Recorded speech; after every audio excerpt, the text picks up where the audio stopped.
আসসালামু আলাইকুম এভরিওয়ান, আশা করছি তোমরা সবাই ভালো আছো। আজকের এই ক্লাসে তোমাদের সকলকে স্বাগত। এই ক্লাসটা খুবই খুবই ইম্পর্টেন্ট, কারণ এই ক্লাসের মাধ্যমে আমি কেমিস্ট্রির সবচেয়ে ইম্পর্টেন্ট একটা চ্যাপ্টার পর্যায় সারণী পিরিয়ডিক টেবল এটা নিয়ে আলোচনা করব। তো আজকের এই ক্লাসটা একটু থিওরি টাইপ হবে, অর্থাৎ বেসিক আলোচনা হবে। তো এটা খুবই ইম্পর্টেন্ট পর্যায় সারণী সম্পর্কে ধারণা বা আইডিয়া পেতে। তো আজকের এই ক্লাসটা আমি শুরু করছি। প্রথমেই আমি যদি বলি যে আমাদের এখন পর্যন্ত আবিষ্কৃত মৌলের সংখ্যা বা মৌলিক পদার্থের সংখ্যা হচ্ছে 118টি। এটা কিন্তু একদিনে আবিষ্কার হয় নাই। আজ পর্যন্ত ধীরে ধীরে বিজ্ঞানীরা গবেষণার মাধ্যমে বিভিন্ন গবেষণার ফলে ল্যাবরেটরি তৈরি করছে। ল্যাবরেটরিতে কিছু মৌল প্রকৃতি থেকে আবিষ্কৃত হয়েছে। তো এরকম সকল মৌল মিলে এখন পর্যন্ত আবিষ্কৃত মৌলের সংখ্যা হচ্ছে 118টি।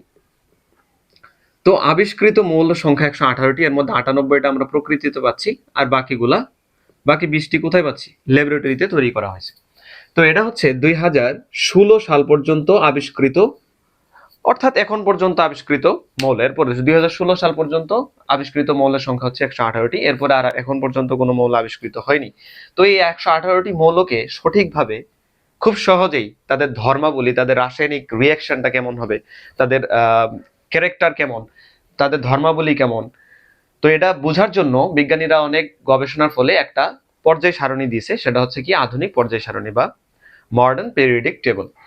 তো এই পিরিয়ডিক টেবলটা বোঝার আগে আমাকে বুঝতে হবে যে এর পটভূমিটা কেমন, মানে এটার ধাপে ধাপে যে আবিষ্কৃত হয়েছে সেগুলো একটু যদি আমি বলি ধীরে ধীরে। তো এই পর্যায় সারণীর প্রথমে আমাদেরকে একটা সালের কথা মনে রাখতে হবে, সেটা হচ্ছে 1789 সাল। হ্যাঁ, 1789 সাল।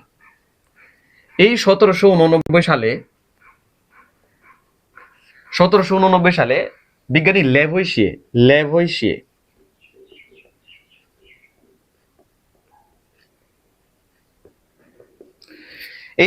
ল্যাভোইসিয়ে কি করলো? তখন পর্যন্ত আবিষ্কৃত মৌলের সংখ্যা আমরা জানি 33টি। ল্যাভোইসিয়ে যখন তার উপস্থাপনা প্রকাশ করে তখন পর্যন্ত আবিষ্কৃত মৌলের সংখ্যা হচ্ছে 33টি। সেই 33টি মৌলের সংখ্যার মধ্যে তিনি দুইটা স্পেসিফিক একটা ডিভাইড করে, একটা হচ্ছে ধাতু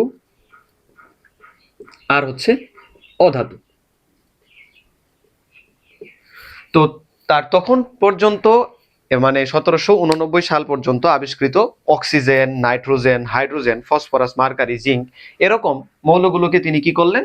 একটা শ্রেণীতে ধাতু আর একটা হচ্ছে অধাতু, এই দুইটা শ্রেণীতে ডিভাইড করেন। তো এরপরে আমাদের আরেকটা সালের কথা মনে রাখতে হবে, এটা হচ্ছে 1829 সাল। 1829 সাল।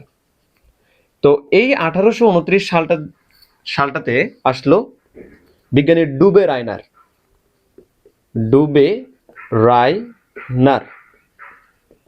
তো এই বিজ্ঞানী ডুবে রাইনার এসে কি করলেন? তিনি এই যে প্রথম ল্যাভোইসিয়ের পর্যন্ত যে আবিষ্কৃত মৌল সংখ্যা, তারপরে আরো আবিষ্কৃত হয়েছে, সেই মৌল সংখ্যাগুলোকে তিনি কি করলেন? এই আবিষ্কৃত মৌল সংখ্যাকে তিনি পারমাণবিক ভর আকারে পরপর সাজাইতে থাকলেন। মানে পারমাণবিক ভর, কথাগুলো মনে রাখতে হবে।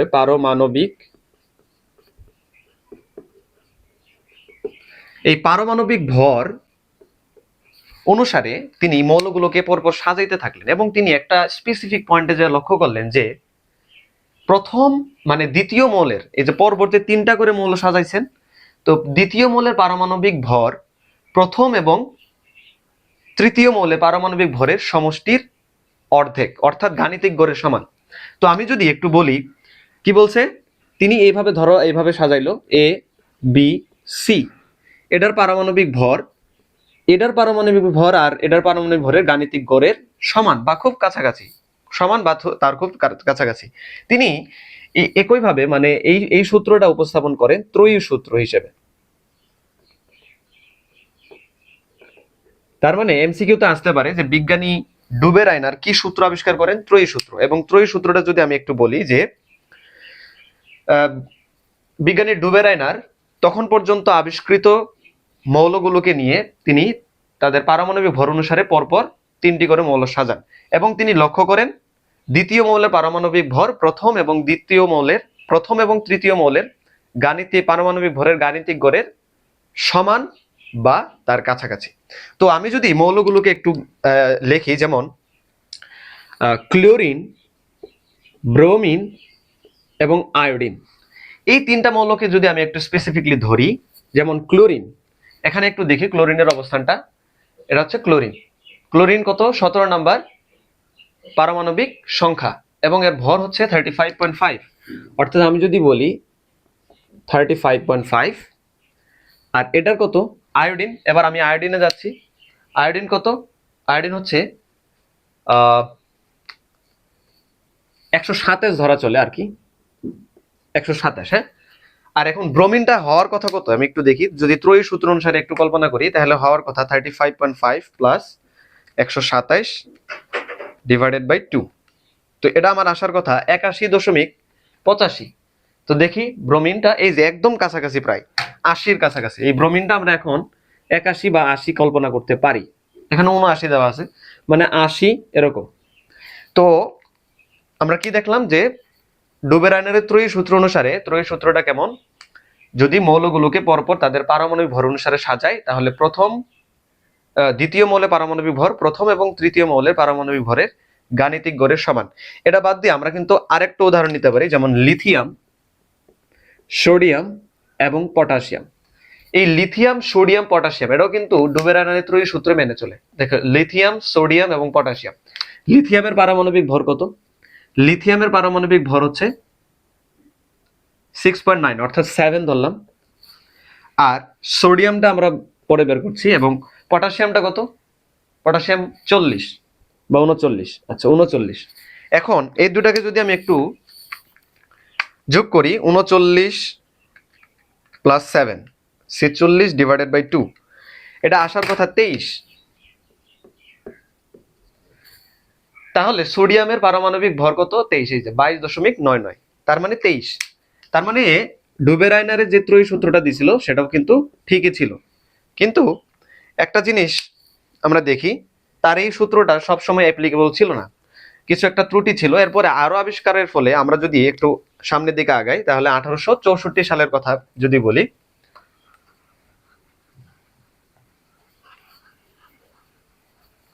এবার আসি যে 1864 সাল, 1864 সাল। তো এই 1864 সালে একজন বিজ্ঞানীর কথা বললো, সেটা হচ্ছে বিজ্ঞানী নিউল্যান্ড। কি করলেন? বিজ্ঞানী নিউল্যান্ড তার তখন পর্যন্ত আবিষ্কৃত মৌলের সংখ্যা বা জন্য একটা অষ্টক সূত্র আবিষ্কার করেন। কি সূত্র? অষ্টক সূত্র।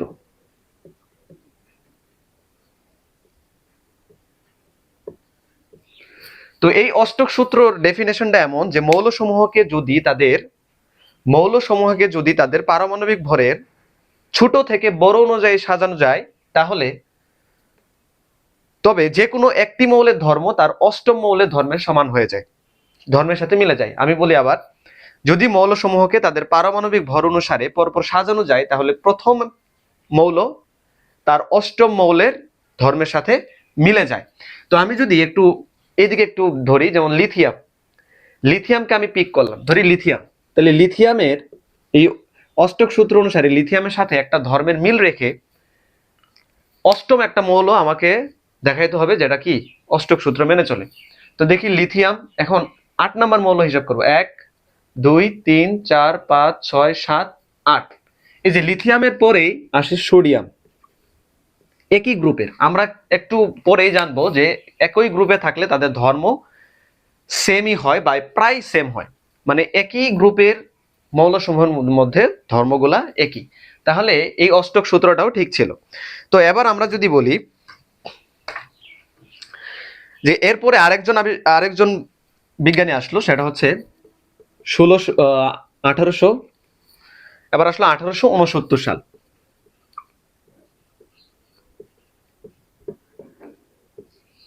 তো এই 1869 সালে রাশিয়ান বিজ্ঞানী মেন্ডেলিভ, 1869 সালে রাশিয়ান বিজ্ঞানী মেন্ডেলিভ কি করলেন? এই আধুনিক পর্যায় সূত্রটা দান করলেন, পর্যায় সূত্র দিলেন। তিনি কি করলেন? মৌলসমূহ তাদের ভৌত এবং রাসায়নিক ধর্মাবলী তাদের পারমাণবিক ভর বৃদ্ধির সাথে সাথে পর্যায়ক্রমে আবর্তিত হয়। তার মানে বিজ্ঞানী মেন্ডেলিভ বললেন যে 1869 সালে মেন্ডেলিভ কি করলেন? মেন্ডেলিভ পর্যায় সূত্র দান করলেন। তো এই পর্যায় সূত্রটা তিনি এইভাবে উপস্থাপন করলেন যে মৌলসমূহকে যদি মৌলসমূহের বা মৌলসমূহের ভৌত এবং রাসায়নিক ধর্মাবলী তাদের পারমাণবিক ভর বৃদ্ধির সাথে সাথে পর্যায়ক্রমে আবর্তিত হয়। তো আমি এই কথাটা একটু ব্যাখ্যা দিব যে আমি এই আধুনিক পর্যায় সারণীটা যখন বুঝাবো তখন একটু বলবো যে কিভাবে পর্যায়ক্রমে তাদের ভৌত এবং রাসায়নিক ধর্মাবলী আবর্তিত হয়। কিন্তু একটা কথা, যখন মেন্ডেলিভ এই পর্যায় সূত্রটা দিলেন তিনি বললেন কিসের ভিত্তিতে? পারমাণবিক ভরের ভিত্তিতে যদি সাজানো হয় তাহলে মৌলসমূহের ভৌত এবং রাসায়নিক ধর্মাবলী পর্যায়ক্রমে আবর্তিত হবে। ওকে, তো এখন আমি যদি একটু চিন্তা করি যে পারমাণবিক ভর অনুসারে হওয়ার কথা 2, 3, 4 মানে 1 থেকে শুরু করে পর্যায়ক্রমে নিউমেরিক্যাল নাম্বার ধারা ক্রোনোলজিক্যালি চলতে থাকবে, এরকমই হওয়ার কথা। কিন্তু আমরা একটু যদি খেয়াল করি, চিন্তা করি, আর্গনের পারমাণবিক ভর হচ্ছে কত? আর্গনের পারমাণবিক ভর হচ্ছে 40, আর এদিকে পটাশিয়ামের পারমাণবিক ভর হচ্ছে 39। তাহলে আর্গনের অবস্থানে পটাশিয়ামের আগে যদি আমি এই পর্যায় সূত্র অনুসারে বসাই, তার মানে কি পারমাণবিক ভর যার কম সে আগে বসবে, তারপরে তো বেশিটা আসবে। তো এই দিক থেকে চিন্তা করলে পটাশিয়ামের অবস্থানটা এখানে হওয়া উচিত আর আর্গনের অবস্থানটা এখানে হওয়া উচিত। কিন্তু ধর্মের মিল রেখে এরকম কাজ করা হয়েছে, ধর্মের মিল রাখার জন্য পটাশিয়ামের অবস্থান এখানে এবং আর্গনের অবস্থান এখানে। তাহলে এই সূত্র অনুসারে কিন্তু এটা মিলল না। তো এটাকে একটু মানে রিনিউ করে, এটাকে একটুটা মডিফাই করে বিজ্ঞানী মুসলে 1913 সালে বিজ্ঞানী মুসলে 1913 সালে এই বিজ্ঞানী মুসলে 1913 সালে একটা আধুনিক পর্যায় সূত্র, একটু পরিবর্তিত পর্যায় সূত্র দিলেন। কি করলেন? তিনি শুধু ওই পারমাণবিক ভরের জায়গায় পারমাণবিক সংখ্যা অনুসারে মৌলগুলোকে পর্ব সাজাইলেন। তো পারমাণবিক ভরের জায়গায় যদি পারমাণবিক সংখ্যা অনুসারে সাজানো যায় তাহলে একটু দেখি, খেয়াল করি, এটা পারমাণবিক সংখ্যা কত? 19, আর আর্গনেরটা 18, তাহলে 18 তো 19-এর আগেই বসবে। তো পারমাণবিক সংখ্যা দিয়ে যদি আমরা পর্যায় সূত্রটাকে বলি তাহলে হবে মুসলের আধুনিক পর্যায় সূত্রটা হবে এরকম যে মৌলসমূহের ভৌত এবং রাসায়নিক ধর্মাবলী তাদের পারমাণবিক সংখ্যা বৃদ্ধির সাথে পরপর আবর্তিত হয়।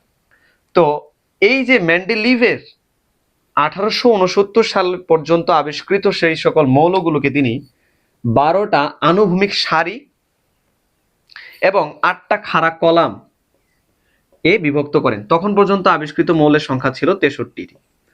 তিনি তখন পর্যন্ত আবিষ্কৃত সেই 63টি মৌলকে 12টি আনুভূমিক সারি, এরকম সারি এবং খাড়া কলাম হিসেবে 8টি তিনি তার পারমাণবিক মানে পর্যায় সারণীতে উপস্থাপন করেন। কিন্তু এখন পর্যন্ত গ্রহণযোগ্য এবং পর্যায় সারণী সেটা হচ্ছে আধুনিক পর্যায় সারণী এটা। তো এটা নিয়ে একটু দেখি। তো পর্যায় সারণীর বৈশিষ্ট্যগুলো যদি আমি একটু বলি তো ধীরে ধীরে,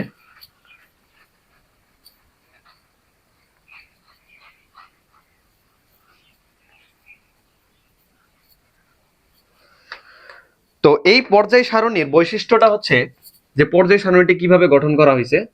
এখন পর্যন্ত আবিষ্কৃত মৌল হচ্ছে 118টি।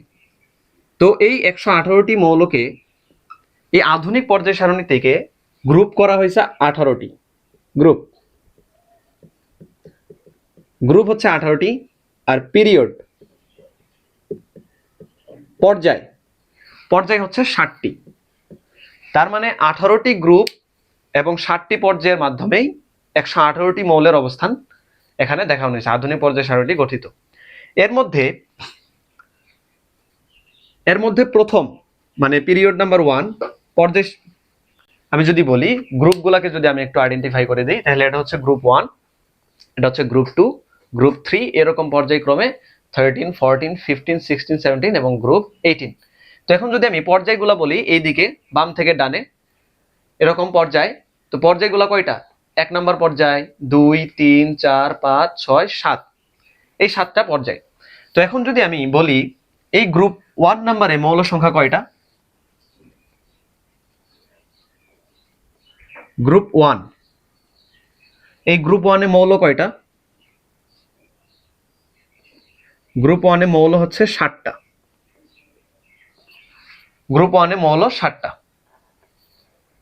আর গ্রুপ 2-তে মৌল কয়টা? 6টা। গ্রুপ 3-তে মৌল কয়টা? 32টা। এটা একটু পরে বলতেছি। তো গ্রুপ 4 থেকে গ্রুপ 12 পর্যন্ত, গ্রুপ 4 থেকে গ্রুপ 12 পর্যন্ত প্রত্যেকটা গ্রুপে 4টা করে মৌল। তার মানে কি, এখন আমি যদি একটু একসাথে লিখে দিই, এই গ্রুপ 1 এবং গ্রুপ 18, এই গ্রুপ 1 গ্রুপ 18 এই দুটাতেই গ্রুপ 1 আর হচ্ছে গ্রুপ 18 মৌলের সংখ্যা কয়টি? মৌলের সংখ্যা হচ্ছে 60টি। গ্রুপ 1 এবং গ্রুপ 18 এই দুটা গ্রুপের মধ্যেই মৌলের সংখ্যা কয়টা? 60টা। তারপরে গ্রুপ 2, তারপরে হচ্ছে গ্রুপ কত থেকে? গ্রুপ 13 থেকে 17, 13 থেকে 17, 13 থেকে 17। তো গ্রুপ 13 থেকে 17 পর্যন্ত মৌলের সংখ্যা হচ্ছে 6টি। ওকে, তো এবার গ্রুপ 3টাকে একটু স্টপ রেখে গ্রুপ 4 থেকে গ্রুপ 12 পর্যন্ত, গ্রুপ 4 থেকে গ্রুপ 12 পর্যন্ত মৌলের সংখ্যা হচ্ছে 4টা করে। ওকে, প্রত্যেকটা গ্রুপে 4টা করে মৌল আছে। এই গ্রুপের আমি একটু যদি দেখি, 3 নাম্বার গ্রুপের স্ক্যান্ডিয়াম, তারপর হচ্ছে ইট্রিয়াম, এখানে লেন্থ নাম এবং অ্যাক্টিনাম, এই দুইটা অর্থাৎ 57 থেকে 71 পর্যন্ত, 57 থেকে 71 পর্যন্ত যেগুলা মৌল আছে সেগুলোকে এই একটা গ্রুপের মধ্যে আইডেন্টিফাই করা হয়েছে। কি? Lanthanide series. একটা হচ্ছে ল্যান্থেনাইট সিরিজ আর হচ্ছে অ্যাক্টিনাইট সিরিজ। এই প্রত্যেকটা সিরিজ, এটা একটা সিরিজ, এটা একটা সিরিজ, এগুলো এখানে দেয় নাই কেন? এদের ধর্ম খুবই কাছাকাছি। হ্যাঁ, মানে এদের ধর্ম এত কাছাকাছি যে এদেরকে পর্যায় সারণীতে অবস্থান দিতে গিয়ে হিমশিম খেয়ে গেছে। এই 15টা মৌল যদি আবার এখানে বসাই তাহলে পর্যায় সারণীর সৌন্দর্যটা নষ্ট হয়ে যাবে। এই জন্য এটাকে ল্যান্থেনাইট সিরিজ আর এটাকে অ্যাক্টিনাইট সিরিজ হিসেবে আলাদাভাবে উপস্থাপন করা হয়েছে।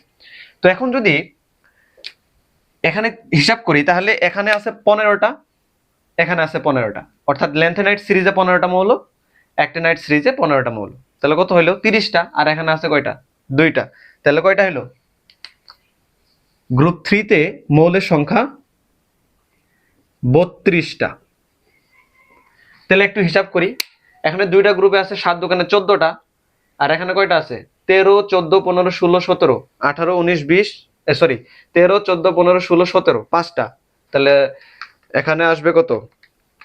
এখানে আছে 7 দোকানে 14, 2টা গ্রুপে 7টা করে, আর এখানে কয়টা আছে? 6 × 6, 36টা। এখানে আছে 36টা। তারপর এখানে আছে কয়টা? 4 থেকে 12, 4, 5, 6, 7, 8, 9, 10, 11, 12, 7টা গ্রুপ, সরি 9টা গ্রুপ। 4 নং 36, এখানেও 36টা, আর এখানে কত? 32টা। একটু হিসাব করে দেখি তো কত আসে। 14 প্লাস 36 প্লাস 36 প্লাস 32, 118টা মৌল। টোটাল 118টা মৌল নিয়ে এই পর্যায় সারণী। তো আমরা তো গ্রুপ সম্পর্কে একটু ধারণা পাইলাম, এবার আসি পিরিয়ড বা পর্যায় সম্পর্কে। 1 নম্বর পর্যায়ে কয়টা মৌল? 1 নম্বর পর্যায়ে হাইড্রোজেন এবং হিলিয়াম, 2টা মৌল। 2 নম্বর পর্যায়ে হচ্ছে lithium, beryllium, boron, carbon, nitrogen, oxygen, fluorine, neon. এরকম কয়টা? এখানে 2টা আর এখানে 6টা, 8টা মৌল। তো আমি যদি পিরিয়ড গুলা বলি, যে পিরিয়ড নাম্বার 1 মৌলের সংখ্যা কয়টা? 2টা, মৌল সংখ্যা হচ্ছে 2টা। পিরিয়ড নাম্বার 2 থেকে 2 এবং 3 এই 3টা পিরিয়ডে, 2টা পিরিয়ডে কয়টা আছে? 8টা, 8টা করে। 1 নম্বর পর্যায়ে 2টা মৌল, 2 নম্বর পর্যায়ে 8টা মৌল, 3 নম্বরে হচ্ছে 8টা মৌল। এবার আমরা আসি 4 এবং 5। 2 নম্বর 4 এবং 5 কয়টা আছে একটু দেখি। 1, 2, 3, 4, 5, 6, 7, 8, 9, 10, 11, 12, 13, 14, 15, 16, 17, 18, মানে এটা হিসাব না করে বলা যায় 1 থেকে 18 পর্যন্ত প্রত্যেকটা গ্রুপে একটা করে মৌল আছে। তাহলে এই পিরিয়ডের প্রত্যেকটা কত? 18টা মৌল আছে। 4 নম্বর পিরিয়ড আর হচ্ছে 5 নাম্বার পিরিয়ড, দুইটাতেই কি আছে 18টা করে মৌল আছে। এবার আমরা আসি 6 নাম্বার এবং 7 নাম্বার পর্যায়ে যদি আসি, তাহলে এখানে কয়টা, এখানে একাই 15টা, 15 আর এখানে কত 17। তো 15 আর 17 কত হয়, 17 প্লাস 15 32টা। তার মানে 6 নাম্বার পর্যায় এবং 7 নাম্বার পর্যায় উভয়ই কি আছে, 32টা করে মৌল আছে। তো আমরা বলতে পারি এইভাবে 2 8 8 18 18 32 32। এটা একটা ম্যাজিক নাম্বার। কিরকম, প্রথম পর্যায়ে 2টা, দ্বিতীয় পর্যায়ে 8টা, তৃতীয় পর্যায়ে 8টা, চতুর্থ 18টা, তারপরে 18টা, তারপরে 32টা, তারপরে 32টা। তো আমরা এইভাবে মনে রাখতে পারি 2 8 8 18 18 32 32। ওকে, তো এই হচ্ছে পর্যায় সারণীর বেসিক আলোচনায়। এর মধ্যে আরো কিছু বলা যেতে পারে, যেমন এই প্রথম গ্রুপটাকে বলা হচ্ছে কি ক্ষার ধাতু। গ্রুপ 1 কে কিছু বিশেষ নামে ডাকা হয়। আমি যদি বিশেষ নামগুলোকে একটু বলে দেই, গ্রুপ 1, এই গ্রুপ 1 কে বলা হচ্ছে, এই গ্রুপ 1 কে বলা হচ্ছে ক্ষার ধাতু। আর গ্রুপ 2 কে বলা হচ্ছে মৃৎ ক্ষার ধাতু। মৃৎ ক্ষার ধাতু। তারপরে এই যে গ্রুপ 18 কে বলা হচ্ছে কি, গ্রুপ 18। গ্রুপ 18 কে বলা হচ্ছে শূন্য গ্রুপ, বা এটাকে বলা হচ্ছে নিষ্ক্রিয় গ্রুপ।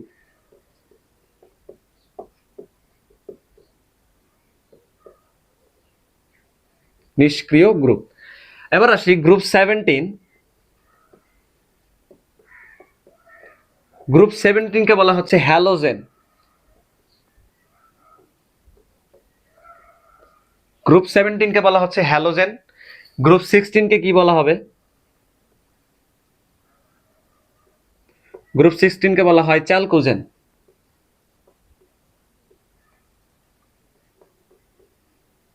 চ্যালকোজেন। এবং গ্রুপ 15 কে বলা হচ্ছে, গ্রুপ 15 কে বলা হচ্ছে নেকটোজেন। ওকে, মানে এই গ্রুপগুলার একটু তাদের ধর্মের ভিত্তিতে তাদের মৌলের উপর বিশেষ করে কিছু স্পেসিফিক নাম দেওয়া হয়। যেমন এগুলোকে ক্ষার ধাতু বলা হচ্ছে কেন, এগুলো পানির সাথে বিক্রিয়া করে ক্ষার উৎপন্ন করে। হ্যাঁ, এটা আমি একটু পরের ক্লাসে বলবো যে এটা কেন ক্ষার বলা হচ্ছে, এটাকে মৃৎ ক্ষার ধাতু বলা হচ্ছে এই কারণে, কারণ এই ক্ষারগুলাকে মাটিতে পাওয়া যায়। তো এটাকে শূন্য গ্রুপ বলা হচ্ছে তাদের ইলেকট্রন বিন্যাসের উপর ভিত্তি করে, তাদের শেষ কক্ষপথে একদম ফুলফিল থাকে ইলেকট্রনগুলা, এর জন্য এদেরকে বলা হয় নিষ্ক্রিয় গ্রুপ। আর হ্যালোজেন গ্রুপ যেগুলা কি লবণ উৎপাদনকারী, চ্যালকোজেন আছে, নেকটোজেন আছে। তো আমরা যদি এখন একটু পরের জায়গায় যাই, ইলেকট্রন বিন্যাস হতে কিন্তু একটা পর্যায় সারণীতে মৌলের অবস্থান আইডেন্টিফাই করা যায়। যদি আমি একটা মৌলের সঠিকভাবে কি করতে পারি, ইলেকট্রন বিন্যাসটা করতে পারি, তাহলে আমরা কিন্তু মৌলের অবস্থান করতে পারবো। তো এটা একটু মুছে দেই।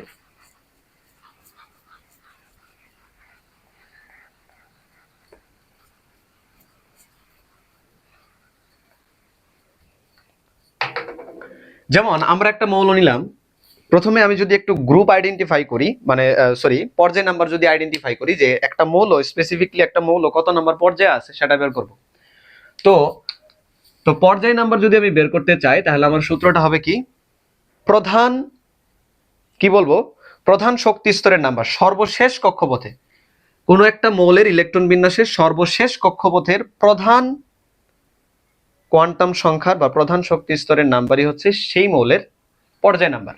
তার মানে আমি যদি একটা স্পেসিফিকলি আমি একটা বলি 1s2 2s2 এরকম একটা মৌলের ইলেকট্রন বিন্যাস আছে, তো এর মধ্যে সর্ববহিস্থ কক্ষপথ কোনটা, 2, তাহলে এর পর্যায় কি হবে 2। তো একইভাবে আমি যদি একটু বলি, যেমন আমি একটা মৌল নিলাম ম্যাগনেসিয়াম, যেমন ম্যাগনেসিয়ামের আমি পর্যায়টা আইডেন্টিফাই করব। ম্যাগনেসিয়ামের পারমাণবিক সংখ্যা কত, 12। ম্যাগনেসিয়ামের পারমাণবিক সংখ্যা হচ্ছে 12। এটা যদি আমি একটু ইলেকট্রন বিন্যাস করি, তাহলে আসবে 1s2 2s2 2p6 3s2।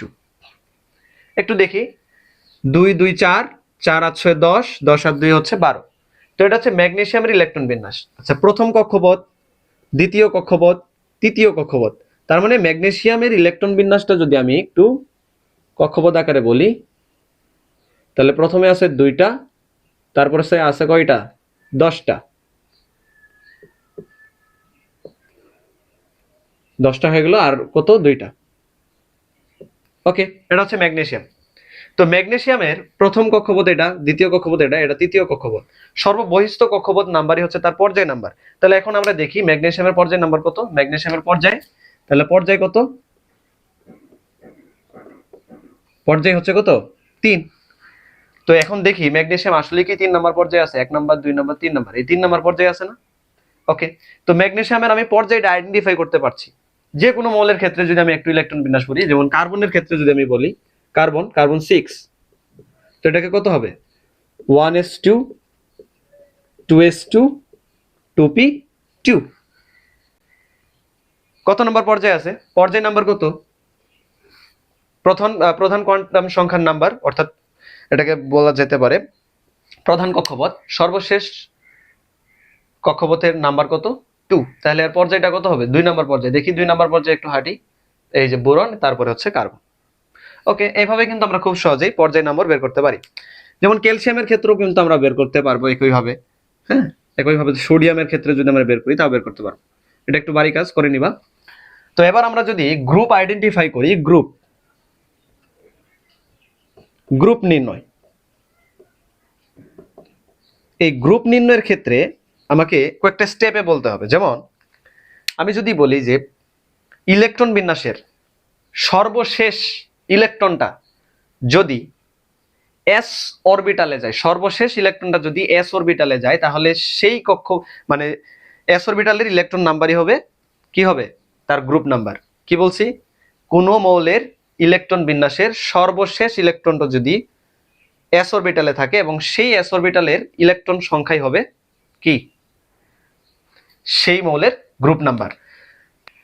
যদি এস অরবিটাল থাকে, শেষ এস অরবিটালে, এস অরবিটাল,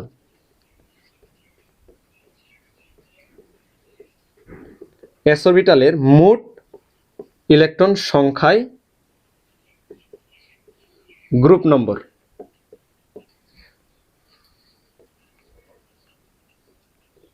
যেমন আমি যদি একটু বলি ক্যালসিয়ামের ক্ষেত্রে একটু কল্পনা করি, ক্যালসিয়াম কত?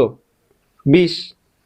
একটু দেখি, একটু বড় হয়ে যাচ্ছে। 1s2 2s2 2p6 3s2 3p6। দেখি কয়টা হলো? 10 18, আর একটা লাগবে 4s2। এখন দেখি আমরা কিন্তু ক্যালসিয়ামের পর্যায়টাও এখান থেকে নির্ণয় করতে পারবো। কত? ক্যালসিয়ামের পর্যায় হচ্ছে কত? 4। পর্যায় হচ্ছে 4। এবার গ্রুপটা যদি আমরা আইডেন্টিফাই করি, প্রথম শর্ত অনুসারে কি? সর্বশেষ অরবিটালটা কি? S orbital. S orbital electron কয়টা আছে? 2টা। তার মানে এর গ্রুপ সংখ্যা হবে 2। এস অরবিটাল কোনটা? এই যেটা 4s2। তো এস অরবিটাল ইলেকট্রন সংখ্যা কয়টা? 2টা। তো এখন দেখি আসলেই কি ক্যালসিয়াম 2 নাম্বার গ্রুপে কিনা। এই যে 2 নাম্বার গ্রুপ, গেলাম 2 নাম্বার গ্রুপে হাঁটলাম। এবার আমরা কি পর্যায় কত? 4 নাম্বার পর্যায়। দেখো এই যে 1 2 3 4, 4 নাম্বার পর্যায়, 2 নাম্বার গ্রুপ, এই যে ক্যালসিয়াম। বুঝতে পারছি? এভাবে কিন্তু আমরা যে কোনো একটা মৌলের, স্পেসিফিকলি একটা মৌলের ইলেকট্রন বিন্যাস থেকে তাদের গ্রুপ নাম্বার বের করতে পারবো। তো এটা হচ্ছে গ্রুপ নাম্বার 1 এবং 2। এবার দেখি হিলিয়ামের ক্ষেত্রে যদি আমি একটু বলি, তাহলে কি হবে? হিলিয়ামের ক্ষেত্রে একটা ব্যতিক্রম। হিলিয়ামটা হচ্ছে ব্যতিক্রম। হিলিয়ামের ইলেকট্রন বিন্যাসটা কি আছে? 1s2। সর্বশেষ কক্ষপথ কিন্তু এস অরবিটাল। তারপরেও এটার অবস্থান কোথায়? এস অরবিটালে ইলেকট্রন সংখ্যা কত? 2। তাহলে গ্রুপ 2 এ হওয়ার কথা না? কিন্তু এর অবস্থান হচ্ছে 18তে। এটা হচ্ছে ব্যতিক্রম। এটা পরে পড়াবো, সমস্যা নাই। এবার আমরা আসি 2 নাম্বার নিয়ম। 2 নাম্বার নিয়ম কি? এস এর পরে যদি পি অরবিটাল থাকে, অর্থাৎ সর্বশেষ কক্ষপথের যদি এস অরবিটাল এবং তারপরে যদি পি অরবিটাল থাকে, তাহলে এস অরবিটালের ইলেকট্রন সংখ্যা এবং পি অরবিটালের ইলেকট্রন সংখ্যা দুটার যোগফল, এর সাথে 10 যোগ করলেই আমরা কি পাবো? গ্রুপ নাম্বার পেয়ে যাব। অর্থাৎ এস এর পরে যদি পি,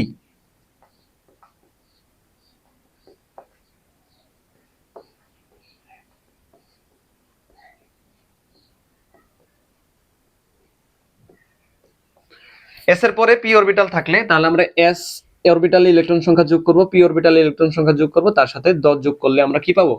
গ্রুপ নাম্বার পাবো। একটু দেখি যে আসলেই পাওয়া যায় কিনা।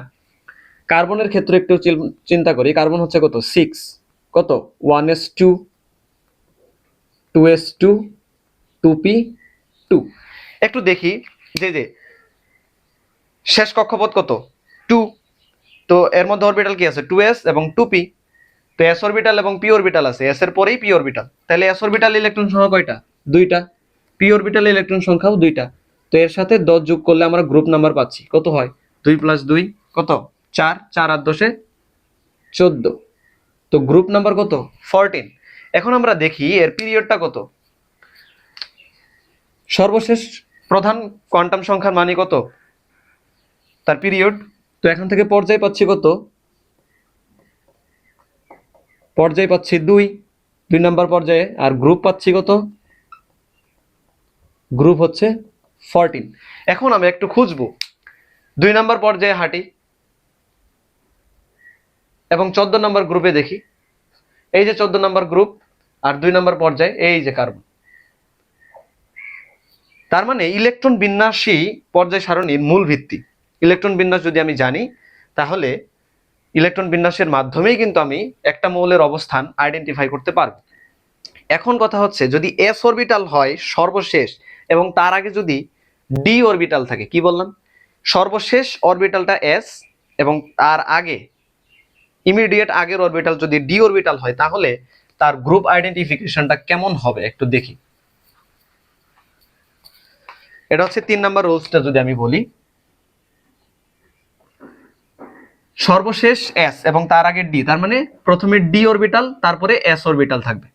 তো ডি অরবিটালের পরে এস অরবিটাল, অর্থাৎ লাস্টে এস অরবিটাল, তার ইমিডিয়েট আগের অরবিটালটা হচ্ছে ডি অরবিটাল যদি থাকে তাহলে ডি অরবিটালের মোট ইলেকট্রন সংখ্যা এবং এস অরবিটালের মোট ইলেকট্রন সংখ্যার যোগফলই হচ্ছে সেই মৌলের গ্রুপ নাম্বার।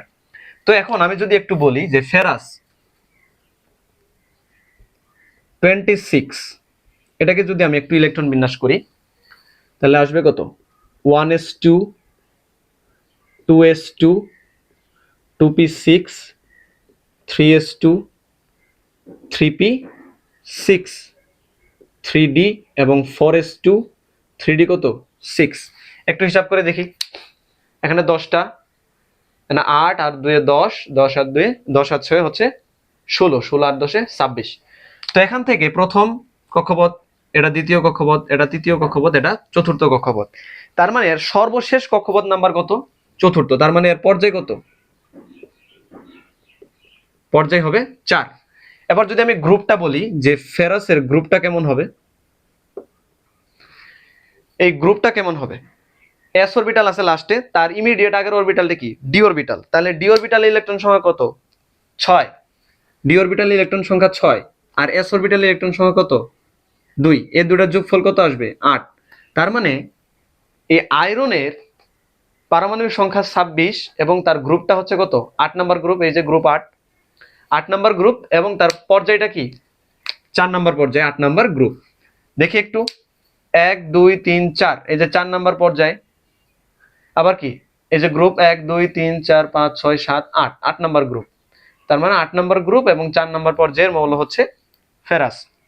তো একইভাবে আমরা কিন্তু চাইলে যে কোনো মৌলের ক্ষেত্রে আমরা কিন্তু ইলেকট্রন বিন্যাসের মাধ্যমে তার পর্যায় সারণীতে অবস্থান কিরকম, কোন জায়গায়, কোন গ্রুপে, কোন পর্যায়ে আছে সেটা কিন্তু আমরা বের করতে পারবো। তো আজকের এই বেসিক আলোচনা আমি এখানেই সীমাবদ্ধ রাখছি। পরবর্তী ক্লাসে আরো আলোচনা হবে। ততক্ষণ পর্যন্ত সবাই ভালো থাকো, সুস্থ থাকো। আল্লাহ হাফিজ।